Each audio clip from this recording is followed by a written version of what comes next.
paz do Senhor, meus queridos irmãos. Hoje mais um dia de aula, mais uma aula. Hoje nós estamos dando início na nossa aula de número 5. Nossa lição de número 5, que tem a data de 3 de maio de 2020. Libertos pelo pecado para uma nova vida em Cristo. Nosso texto áureo que diz assim: mas Deus, que é riquíssimo em misericórdia, pelo seu muito amor com que nos amou, estando nós ainda mortos em nossas ofensas, nos vivificou juntamente com Cristo. Está em Efésios, capítulo 2, versículo 4 e o 5. A nossa verdade prática: por meio da maravilhosa graça divina, fomos libertos do pecado, perdoados e salvos da condenação, e ainda recebemos o direito à vida eterna. Dando prosseguimento à nossa leitura bíblica em classe, está em Efésios, capítulo 2, do versículo do 1 ao 10. O nosso ponto central: a graça salvadora de Cristo nos garante a vida eterna. Nossa introdução, que diz assim: a presente seção da Epístola aos Efésios apresentam relevantes aspectos doutrinários da salvação. Nela, o apóstolo descreve a libertação dos pecados como um favor imerecido dado por Deus aos salvos, a fim de que eles desfrutassem de uma nova vida em Cristo. Esta é a nossa introdução. Nós já vamos adentrar aqui aos nossos tópicos e aos seus subtópicos. O nosso primeiro tópico: a antiga natureza morta em ofensas e pecado. Nosso primeiro, que diz assim, nosso primeiro subtópico: nossa condição anterior. Eu vos vivificou, estando vós em ofensas e pecado. Nós estávamos em ofensas e pecado. O que significa ofensas? Ofensas é uma palavra do grego que significa passo em falso, de forma deliberada. E também o pecado, aquele que erra o alvo. Qual que é o nosso alvo? O nosso alvo é Cristo. E de que maneira que nós podemos errar este alvo? Dando-nos,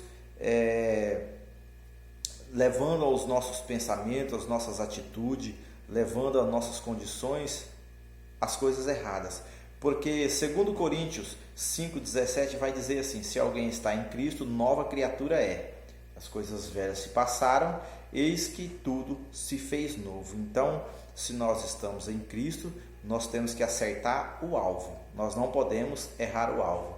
E se nós somos uma nova criatura, novo, quando se diz novo, é novo. Quando você vai numa loja, quando você vai numa concessionária, quando você vai em algo comprar uma coisa nova, se porventura tem lá um usado, se diz assim, seminovo, não se diz novo.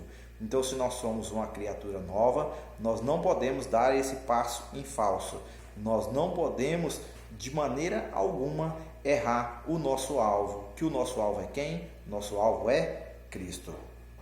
Seguindo mais aqui, ao nosso segundo subtópico, que diz assim: nossas ofensas e pecados. A partir do 2.2, que diz assim: refere-se às atitudes erradas adotadas na vida passada do salvo, antes da regeneração. Veja bem, antes da nossa regeneração, como que nós éramos? Como que nós nos sentíamos a nossa vida passada? Nós podemos tirar algo de proveito. Não ficar olhando somente para o passado, porque se há pessoas que se costumam dizer: naquele tempo eu era assim, naquele tempo eu fazia isso, naquele tempo eu não aguentava isso, naquele tempo se o irmão falasse isso para mim, eu já dava uma abraçada nele, se o camarada falasse comigo eu não ouvia. Hoje não, hoje eu sou mais sossegado. Não, nós não podemos tirar esse tipo de lição da nossa vida passada. Eu acredito que um dos aspectos que nós podemos tirar da nossa vida passada, quando nós estavam naquela vida de pecado, naquela vida totalmente errônea, nós poderemos tirar o quê? Bons exemplos. Nós poderemos ver esse erro que nós erramos, isso tudo que nós fazíamos, e nós podemos tirar o quê? Boas atitudes. Nós podemos tirar boas lembranças para que nós não venhamos errar de novo, para que nós não venhamos cometer os mesmos erros do pecado, do passado. Então, se no passado eu era caloteiro, no passado eu era mentiroso, se no passado eu fazia tudo de errado, então eu tenho o quê? Eu posso me lembrar dessas lembranças para tirar coisas boas. Então, aquilo que eu fazia, eu já não posso fazer mais.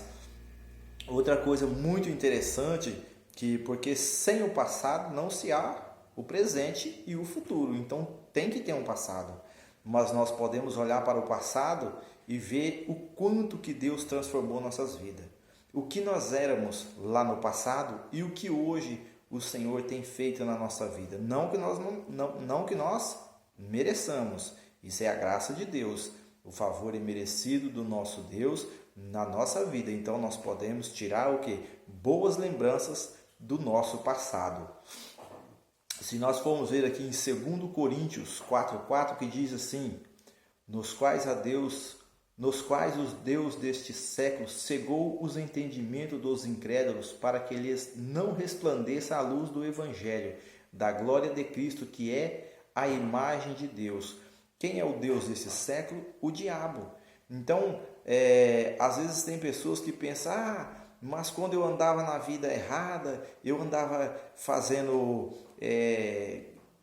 enganando as pessoas e eu me dava bem, eu enrolava um e eu enrolava o outro. Então, às vezes, fica lembrando daquelas lembranças que às vezes vai contaminando o coração. São lembranças que vai contaminando a vida da pessoa, são lembranças que vai trazendo a pessoa de volta ao pecado, ao ponto que a pessoa acaba o quê? Saindo da igreja. Porque dificilmente, creio eu que dificilmente não, é impossível uma pessoa sair da igreja e depois se desviar. Não. Primeiro ele já se desvia, depois ele sai da igreja. Ele vai continuando dentro da igreja, mas ele já está desviado. Por quê? Porque fica alimentando o quê? Essas más lembranças e com saudade. Como o povo que saiu lá o povo que saiu do Egito e queria o quê? Queria voltar. O povo queria voltar ao Egito. Eles tinham lembrança das comidas de lá. Moisés estava liderando o povo e o que eles disseram? Moisés, você nos tirou do Egito para quê? Para sofrer, para morrer neste lugar. O que acontece? Fica alimentando mais esperança. E também a imoralidade, o furto, a mentira. Então aquele que roubava já não rouba mais. Aquele que porventura mentia, pare de mentir. Aquele que vivia na imoralidade, cancela, deleta isso da sua vida. Aqui também, vamos mais aqui, Paulo alerta que a nossa luta é contra tais seres do mal. Então o que acontece? Às vezes a pessoa não tem aquele conhecimento da Bíblia, porque o Senhor diz o quê? O meu povo erra por falta de conhecimento. Às vezes a pessoa não se dá o entender da palavra, ele não pratica, ele não se esforça, então erra por quê? Por não ter conhecimento. Então o que as pessoas às vezes pensam? O fulano falou isso comigo, que nada, vou lá, vou tirar uma satisfação. Mas nós não podemos ficar enfrentando as pessoas com brigas, com discussões, com coisas que não vai levar a nada. Coisas que não vai dar nenhum bom exemplo de nós como cristãos. A nossa luta não é contra a carne, nem é contra o sangue. A nossa luta é contra o maligno. Nós podemos lutar de diversas maneiras, oração, nós podemos lutar no jejum, nós podemos lutar em campanha em favor daquela pessoa que se encontra perturbada. Porque o nosso exemplo de vida, o nosso exemplo de cristão, essa é a maior pregação que nós podemos ganhar almas. Essa é a maior pregação, porque não adianta a pessoa falar isso, falar aquilo, pregar que Jesus faz isso, pregar que Jesus transforma, pregar que Jesus liberta, cura, salva. E às vezes a própria pessoa não está dando um bom exemplo de transformação, não tá dando um bom exemplo de transformação na sua vida, às vezes dentro da família é uma tribulação, então isso são coisas que conta muito na vida do cristão, conta muito na vida daquele que foi transformada pela graça de Deus. Também aqui, desejos desordenados da carne.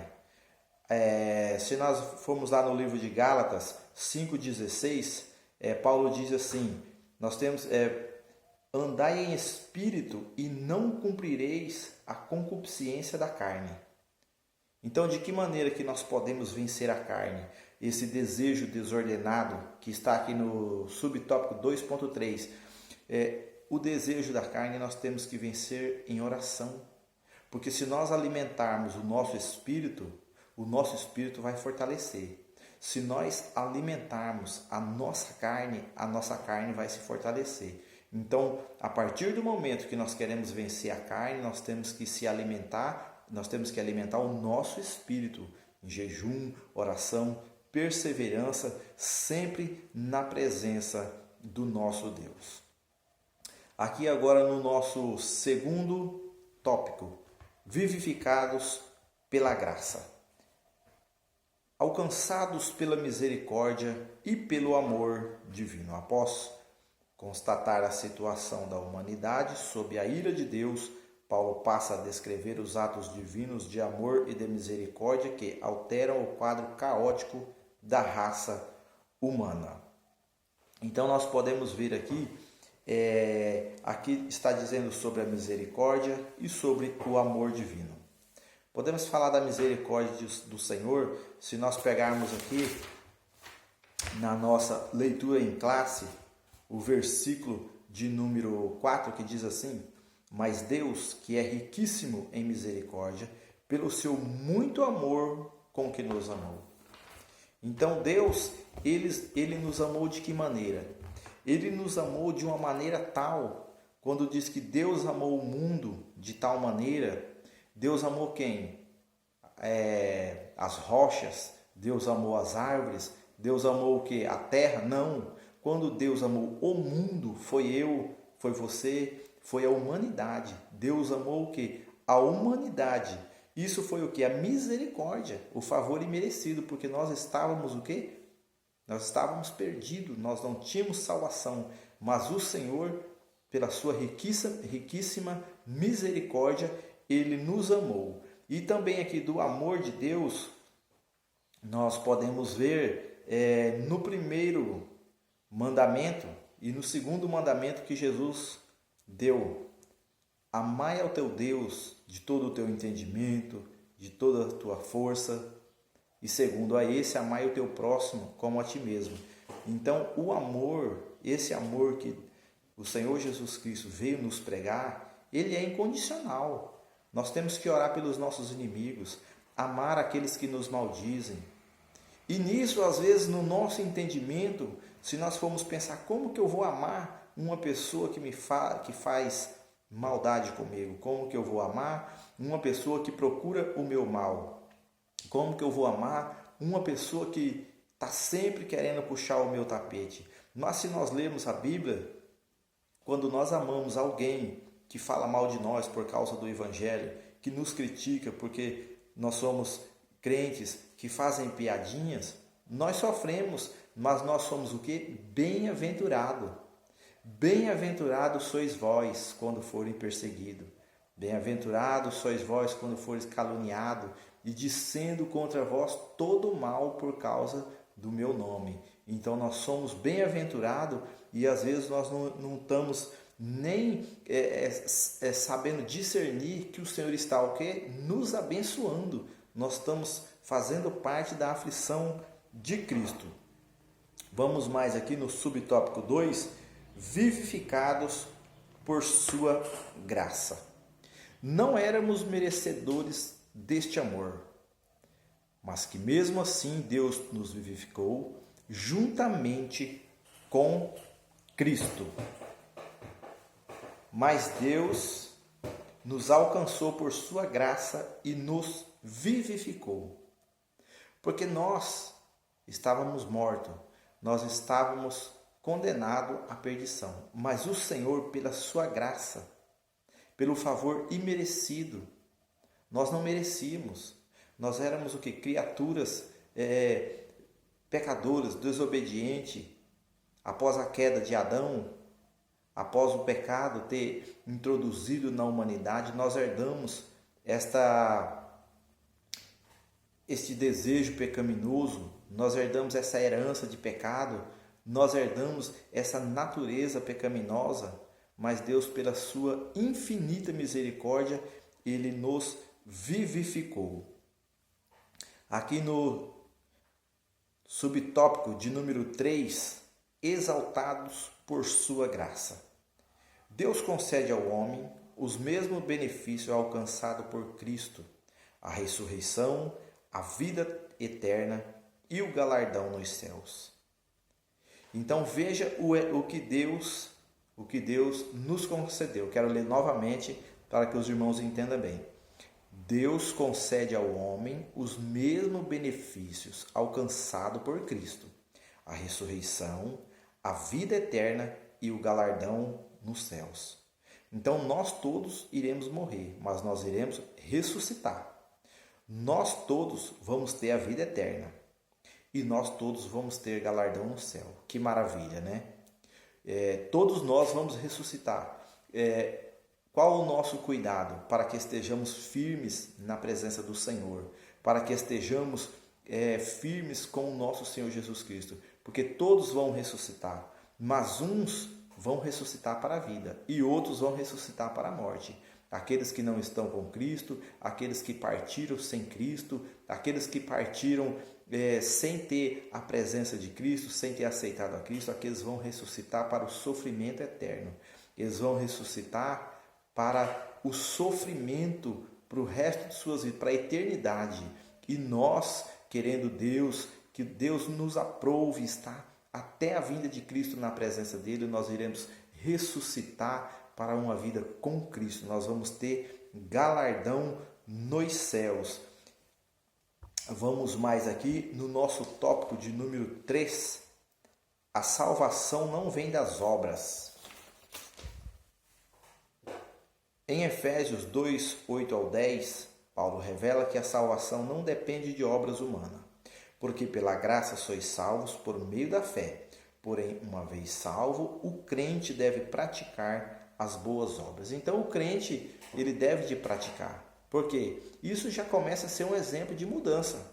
Aquela pessoa que era arrogante, aquela pessoa que não ajudava o próximo, aquela pessoa que não tinha amor ao próximo, ele já há uma mudança na vida dele. Quando se diz ajudar ao próximo, se tem um entendimento de que tem que dar alguma coisa material a ele. Quando diz ajudar o próximo, se dá o entendimento que você tem que dar uma quantia em dinheiro ou uma cesta básica, mas se há outras maneiras.